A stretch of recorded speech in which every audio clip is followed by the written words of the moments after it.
Hello everyone. So recently हमने एक series start की थी जिसमें हम पीजीटी ज्योग्राफी को टारगेट करने जा रहे हैं और इस सीरीज में हम जो most important previous year questions हैं उनको सॉल्व करेंगे। देखिए जो ये क्वेश्चंस हैं आपको काफ़ी हेल्प करेंगे जो भी आपके फ्यूचर एग्जाम्स हैं, लाइक DSSB एग्जाम्स हैं जिसमें पीजीटी रिक्वायरमेंट्स हैं, उसके बाद KVS है या फिर आपका रेलवे टीचिंग एग्जाम्स हैं। तो चलिए स्टार्ट करते हैं ज़्यादा टाइम वेस्ट ना करते हुए। लास्ट क्लास में हमने 120 नंबर तक क्वेश्चन को सोल्व कर लिया था और अभी हम 121 को सोल्व करने जा रहे हैं। देखिए टोटल नंबर ऑफ क्वेश्चन हैं वो 10 ही हैं, लेकिन काफ़ी डिटेल में हम इसको स्टडी करेंगे। ऐसा नहीं है कि सिर्फ क्वेश्चन को पढ़ लिया और डायरेक्टली आंसर कर लिया, नहीं, इसके पीछे जो भी इसके मल्टीपल एंगल्स हो सकते हैं उसको समझने की हम कोशिश करेंगे। तो हमारा फर्स्ट क्वेश्चन है, क्या बोल रहे हैं कि which time period is considered as the dark age in geography. ठीक है, तो डार्क एज ज्योग्राफी में क्या है, तो 4th AD से लेके 14th AD तक। अच्छा ये AD क्या है, इसको बोलते हैं एनो डोमिनी। ठीक है, लैटिन वर्ड है, इसको बोलते हैं एनो डोमिनी। टाइम लाइन को इसी से समझते हैं, लेकिन आज के टाइम पे ये चेंज हो गया है। आप कहोगे सर ये आज के टाइम कैसे चेंज हो गया है, तो अभी हम इसको समझते हैं कि बिफोर कॉमन एरा, ठीक है, और कॉमन एरा। कॉमन एरा कौन सा है, तो कॉमन एरा ये है कि 2025 अभी चल रहा है, तो कौन सा है, कॉमन एरा है। और यहाँ पे एक इनिशियल 0 है और उससे पीछे की जो भी बातें हैं, जो भी इवेंट है वो किस में काउंट किए जाएंगे, तो बिफोर कॉमन एरा। तो आंसर हमारा 121 का है 4th AD से लेके 14th AD तक। अच्छा वैसे अगर रियल टाइम अगर आप लोग देखोगे डार्क एज ज्योग्राफी का, तो वो कौन सा है, तो 300 AD से लेके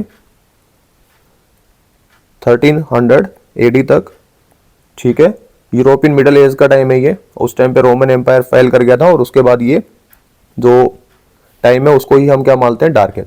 अब आप कहोगे सर क्वेश्चन में तो आंसर ये है और आप बता रहे हो ये, तो देखो ऐसा होता है कि किसी क्वेश्चन में अगर डायरेक्टली स्ट्रिक्ट आंसर नहीं है तो आपको क्या करना पड़ता है, मोस्ट अप्रोप्रिएट आंसर की तरफ ही जाना पड़ता है। तो क्वेश्चन नंबर 121 का जो आंसर है वो क्या है, ऑप्शन नंबर 2। ठीक है, देखिए ये क्वेश्चन हिंदी और इंग्लिश दोनों में ही है। जो लेक्चर होगा वो मैं आपको बाइलिंगुअल दूंगा, यानी बाइलिंगुअल ही मैं आपको चीज़ें बताऊंगा। अगर आप हिंदी मीडियम के स्टूडेंट हो तो आप यहाँ पे देख सकते हो। क्वेश्चन नंबर 121 का आंसर है आपका ऑप्शन नंबर 2। उसके बाद बोल रहे हैं कि as per world population prospects report UNO arrange the following country in descending order as the per total population. तो यहाँ पे देखो पॉपुलेशन की बात हो रही है, तो पॉपुलेशन के अकॉर्डिंग एक बार सबकी पॉपुलेशन देख लेते हैं और उसके अकॉर्डिंग आपको क्या करना है, इसको डिसेंडिंग ऑर्डर में रखना है। किस में रखना है, डिसेंडिंग। तो देखो डिसेंडिंग और असेंडिंग को आपको ध्यान में रखना है। कई बार आप क्या करते हो कि आपको ये पता नहीं होता कि असेंडिंग है डिसेंडिंग है, मतलब यहाँ पे मिस्टेक कर देते हो। तो आपको यहाँ पे थोड़ा सा ज़्यादा ध्यान रखने की ज़रूरत है कि डिसेंडिंग है या असेंडिंग है। अब देखिए पॉपुलेशन की बात कर रहे हैं तो पाकिस्तान की कितनी है, तो 234 मिलियन। मिलियन में कितना होता है, 1 मिलियन में 10 लाख। ठीक है, उसके बाद नाइजीरिया की कितनी है, तो 216 मिलियन। उसके बाद आप देखोगे बांग्लादेश की कितनी है, तो 170 मिलियन। उसके बाद ब्राज़ील की कितनी है, तो ब्राज़ील की है 215 मिलियन। अभी तो आंसर इजीली हो जाएगा। तो आंसर क्या है 122 का, तो आपका आंसर है देखो DCAB। कौन सा है, DCAB। ठीक है, ठीक है। अभी क्वेश्चन नंबर 123 क्या बोल रहा है, तो यहाँ पे बोल रहा है कि which one of the following is not correctly match. और आपको कॉलम दिया हुआ है, एक में ओशन और सी है और एक में क्या है, सैलिनिटी है। देखो सैलिनिटी क्या होता है कि ये टोटल अमाउंट है, ठीक है, टोटल अमाउंट ऑफ सोल्ट, ठीक है, पर 1000 पे, किस पे, पर 1000 ग्राम पे। ठीक है, ग्राम पे कंसिडर कर लेंगे हम इसको। किस पे होता है, पर 1000 ग्राम। ठीक है, अच्छा एवरेज कितनी होती है, तो एवरेज होता है 35%। सैलिनिटी में क्या आता है, जनरली सोल्ट बोलते हैं, लेकिन सोल्ट नहीं है, इसमें सभी जो भी माइक्रो मिनरल्स और वो सब है वो आते हैं, जैसे आपका मैग्नीशियम है, सोडियम है, ठीक है, सोल्ट है। तो एवरेज कितना है, तो एवरेज है 35%। अब यहाँ पे बोल रहा है कि नॉट करेक्टली मैच। अब यहाँ पे एक बात और आपको याद रखनी है, देखिए इस क्वेश्चन में जैसे नोट है तो आपको ये ध्यान रखना है कि नोट कंसीडर करना है ना, नोट कौन सा नहीं है। ठीक है, इस तरह के क्वेश्चंस गलत होने के काफ़ी चांस होते हैं, तो थोड़ा सा ध्यान से पढ़ना है आपको। तो नोट में बताओ कौन सा नहीं है, तो देखो आंसर है आप लोगों का अनुमान। ठीक है, यहाँ पे इन्होंने बता रखा है कितने परसेंट, 42%, लेकिन अनुमान का इतना नहीं है। कौन सा है, कितना है, 32 से लेके 34। अच्छा, कौन कौन से फैक्टर्स हैं जो कि सैलरिटी को इफेक्ट करते हैं? तो देखो फैक्टर कौन कौन से हैं।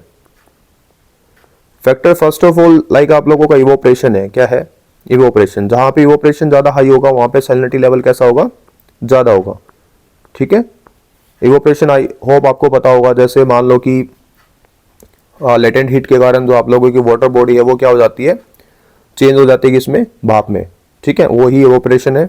और जहां पे इवोपरेशन ज्यादा होगा वहां पे क्या होगा? सैलिनिटी लेवल ज्यादा होगा। इसका एग्जांपल आप रख सकते हो। जैसे मान लो कि ये हमारा अर्थ है और अर्थ को अगर मैं दो पार्ट में डिवाइड कर दूं तो जो हमारे मिड लैटिट्यूड एरियाज हैं, ठीक है, कौन से? लो लैटिट्यूड और मिड लैटिट्यूड एरियाज हैं जो ट्रॉपिक ऑफ कैंसर और ट्रॉपिक ऑफ कैप्रिकॉर्न के बीच में आते हैं।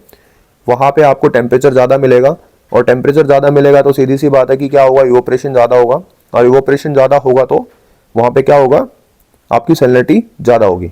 लेकिन एक बात और आपको यहाँ पे याद रखनी है, कुछ रीजनल फैक्टर्स होते हैं जिसकी वजह से सैलिनिटी लेवल्स है वो क्या कर सकते हैं? वेरी कर सकते हैं। अब कैसे वेरी कैसे करेंगे? तो वेरी ऐसे करेंगे कि मान लो कि यहाँ पे रेनफॉल ज्यादा हो रहा है किसी पॉइंट पे, ठीक है, तो सैलिनिटी क्या हो जाएगा? कम हो जाएगा, क्योंकि रेनफॉल कैसा है? आपका फ्रेश वाटर है। जहां पे भी फ्रेश वाटर यहाँ पे मिक्स हो रहा होगा वहां पे सैलिनिटी लेवल कैसा हो जाएगा? कम हो जाएगा। या फिर आपका ऐसा एग्जाम्पल रखो कि कोई रिवर है, कोई रिवर वहां पे इनफ्लो कर रही है, वहां पे आ रही है, तो वहां पे भी सैलिनिटी लेवल क्या हो जाएगी? कम हो जाएगा। ठीक है, और वैसे ही ऑपरेशन के कारण क्या रहेगा? सैलिनिटी लेवल आपका ज्यादा होते हैं। अच्छा, बाकी सब ठीक है, आर्टिक ठीक है, बेरिंग ठीक है, आपका ऑक्सटक्स ठीक है। तो क्वेश्चन नंबर 123 का राइट आंसर क्या है? अंडमान। अंडमान का कितना था? 32 से लेके 34। आई होप ये फैक्टर्स आपको समझ में आए होंगे, सैलिनिटी आपको समझ में आई होगी और अंडमान का कितना है वो आपको समझ में आया होगा। अच्छा, उसके बाद है क्वेश्चन नंबर 124। क्या बोल रहा है कि which of the following factors originate the ocean currents? अच्छा, यहाँ पे बात हो रही है ओशन करंट्स की। ठीक है, अब जो लेवल 3 हम पीजीटी ज्योग्राफी को सोल्व कर रहे हैं तो आई होप आपको ओशन करंट्स का पता होगा। अब बोल रहा है कि कौन से फैक्टर्स हैं जो इसको क्या करते हैं? ओरिजिन करते हैं। यहाँ पे बात किसकी हो रही है? ओरिजिन की। तो देखो रोटेशन ऑफ अर्थ है, हाँ ऑब्वियसली रोटेशन ऑफ अर्थ करता है। अगर आपको याद होगा तो मैंने लास्ट क्लास में बताया था कि अर्थ क्या करती है? वेस्ट टू ईस्ट रोटेट करती है। इसकी स्पीड है 1610 किलोमीटर पर आवर। इसकी वजह से एक फोर्स जनरेट होता है जिसको फेरेल्स लॉ या कोरलेस फोर्स बोलते हैं, जिसकी वजह से क्या है कि नॉर्थ बॉडी किसकी तरफ डिफ्लेक्ट होगी? अपने राइट में, और साउथ बॉडी किसकी तरफ डिफ्लेक्ट होगी? अपने लेफ्ट में। ठीक है, तो रोटेशन ऑफ अर्थ है ऑब्वियसली है। ये रोटेशन ऑफ अर्थ तो विंड्स को भी मूव कराने में हेल्प करता है और विंड्स क्या करती है? करंट्स को भी मूव कराने में हेल्प करती है। उसके बाद है रिवोल्यूशन ऑफ अर्थ। हाँ, रिवोल्यूशन के कारण ग्रेविटेशन चेंजेस आते हैं, यानी सन और मून है उसके अकॉर्डिंग ग्रेविटेशन चेंज यहाँ पे एक टाइम पे मिलेंगे, जिसके कारण क्या है? आपका करंट्स जनरेट होते हैं। उसके बाद है सैलिनिटी डिफरेंस इन ओशन। क्या है? Salinity difference in ocean. ठीक है, तो राइट आंसर क्या है आप लोगों का? ए, सी एंड डी। अब देखो यहाँ पे थोड़ा सा कंफ्यूजन आप लोगों को हो सकता है कि सैलिनिटी डिफरेंस इन ओशन और डेंसिटी डिफरेंस इन ओशन। अब देखो जहाँ पे सैलिनिटी ज्यादा होगी ना वहाँ पे ऑब्वियसली बात है डेंसिटी ज्यादा होगी, और सैलिनिटी कम होगी तो उसका मतलब है कि डेंसिटी कम होगी। तो अब इस तरह के क्वेश्चन में क्या करना है कि जो मोस्ट अप्रोप्रिएट आंसर है वहीं पे आपको जाना है। तो मोस्ट अप्रोप्रिएट आंसर क्या है आपका? ऑप्शन ए, बी एंड सी। मतलब इस ये फैक्ट्स आपके ठीक है, अकॉर्डिंग ऑप्शन आपका कौन सा ठीक है? ए, सी एंड डी। ठीक है, उसके बाद क्वेश्चन नंबर 25। अब यहाँ पे बोल रहे हैं कि in human development index report UNDP according to 21 and 22 India ranks. First आप एक बार ह्यूमन डेवलपमेंट को समझो कि ह्यूमन डेवलपमेंट क्या है। ये यूनाइटेड नेशन डेवलपमेंट प्रोग्राम का एक क्राइटेरिया होता है जो डेवलपमेंट की बात करता है, ब्रॉड डेवलपमेंट की बात करता है। किसकी बात करता है? Broad development. आप कहोगे सर ये ब्रॉड क्या है? देखो एक नैरो डेवलपमेंट होती है, दूसरी ब्रॉड डेवलपमेंट होती है। ब्रॉड डेवलपमेंट में बात हो रही है ह्यूमंस की। किसकी बात हो रही है? ह्यूमंस की, कि ह्यूमन का लाइफ स्टैंडर्ड कैसा है, उसकी लाइफ एक्सपेक्टेंसी कैसी है। ठीक है, और ये कौन कराता है? तो यूएनडीपी कराता है। आप रिपोर्ट पूछी हुई है तो 21 और 22 के अकॉर्डिंग किस इंडिया किस रैंक में आता है? तो इंडिया रैंक करता है 132 पे। किस पे रैंक करता है? 132 पे। अच्छा, 132 अमंग कितनी कंट्री है? How many countries? तो 193 में से कितना? 193। यहाँ पे क्या होता है कि जो यूएनडीपी है वो पॉइंट्स को मेजर करता है। ठीक है, जैसे लाइफ एक्सपेक्टेंसीज कितनी है, डेमोक्रेसी कितनी है, पर कैपिटा इनकम कितना है, हेल्थ क्या है, एजुकेशन क्या है, वो सब करके एक रैंक रिपोर्ट निकालता है और उसमें हमारा जो इंडिया रैंक करता है वो किस पे करता है? 132। अच्छा, यहाँ पे मैंने नैरो बेस्ड का नहीं बताया, नैरो बेस्ड क्या है? तो देखो नैरो बेस्ड डेवलपमेंट कौन बात करता है? तो वर्ल्ड बैंक बात करता है। कौन करता है? World bank. वर्ल्ड बैंक किसकी बात करेगा? नैरो बेस्ड डेवलपमेंट की। अब नैरो बेस्ड डेवलपमेंट क्या होता है? इंफ्रास्ट्रक्चरल डेवलपमेंट, है ना, कि रोड्स कैसे हैं, बिल्डिंग्स कैसी हैं, तो वो सब बात कौन करेगा? World bank. ह्यूमंस की बात कौन करेगा? यूएनडीपी। ठीक है, आई होप यहां तक आपको कोई डाउट नहीं है। Question number 126। अच्छा, यहाँ पे बोल रहे हैं कि the lowest crude death per 1000 of population was found in which country as world population prospects UNO 2019। First यहाँ पे डेथ रेट समझ लेते हैं। डेथ रेट क्या है? देखो, death rate total number of deaths कितने पे? पॉपुलेशन पे, ठीक है, और मल्टीप्लाई बाय 1000, ये आपका क्या निकलता है? Crude death rate. ठीक है, क्रूड डेथ रेट होती है क्रूड बर्थ रेट। बर्थ में क्या है कि total number of birth population पे 1000, ठीक है, वो सीबीआर है, और ये क्या हमारा सीटीआर। देखो, दोनों ही फैक्टर पॉपुलेशन को चेंज करने के लिए काफी इंपॉर्टेंट रोल प्ले करते हैं। तो यहाँ पे बोल रहा है कि जो डेथ रेट है वो according to world population prospects 2019 किसका कम है? अब देखो, वैसे आंसर यहाँ पे आपको दो मिल सकते हैं।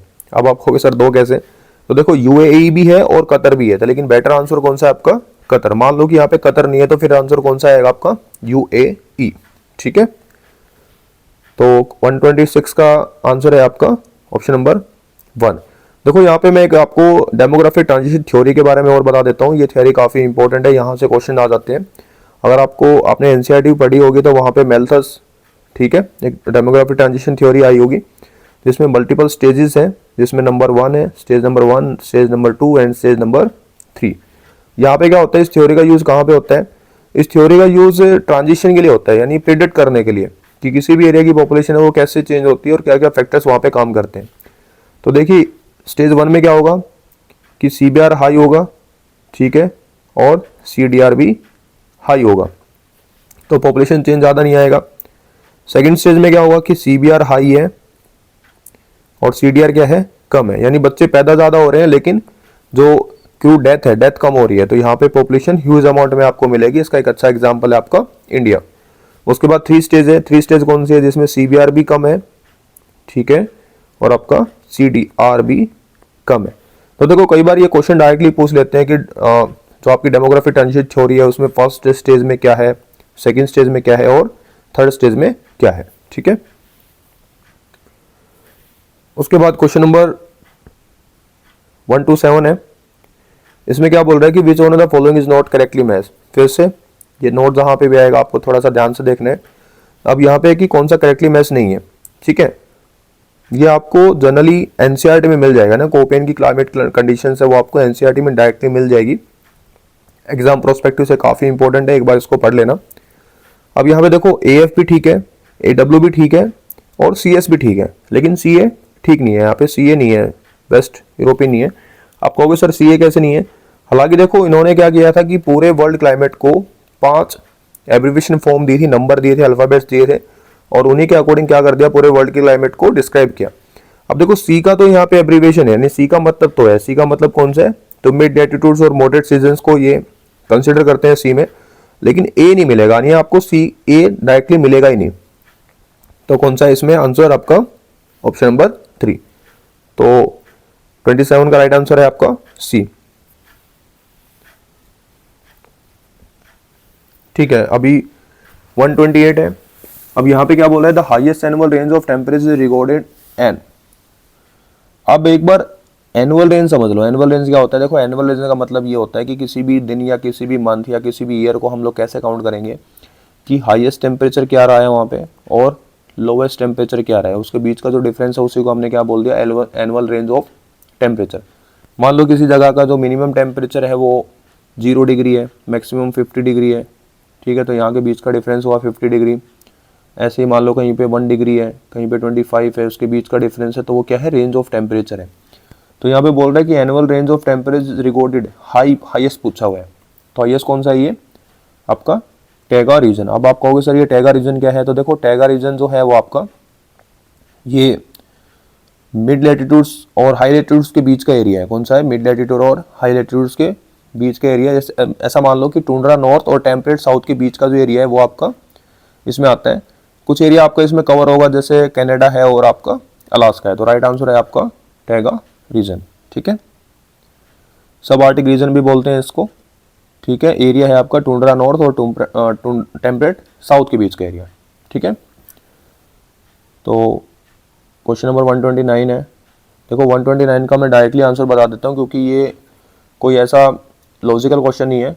यहाँ पे स्लम्स और प्लेसेस पूछ रहे हैं। अच्छा, लॉजिकल क्यों नहीं है? देखो वैसे सेटलमेंट्स के टाइप और वो सब पूछते हैं तो ठीक है, हम यहाँ पे कंसिडर कर सकते हैं कि कौन सी सेटलमेंट का टाइप कहाँ पे क्या मिलते हैं, लेकिन यहाँ पे रीजनल नाम दिया हुआ और प्लेसेस दिए हुए हैं। तो इसका राइट आंसर मैं बता देता हूँ आपको। तो राइट आंसर है आपका 4। एक बार इसको मैच कर लेना, ठीक है। सिंपल सा क्वेश्चन है। आप क्वेश्चन नंबर 130 पे आ जाओ।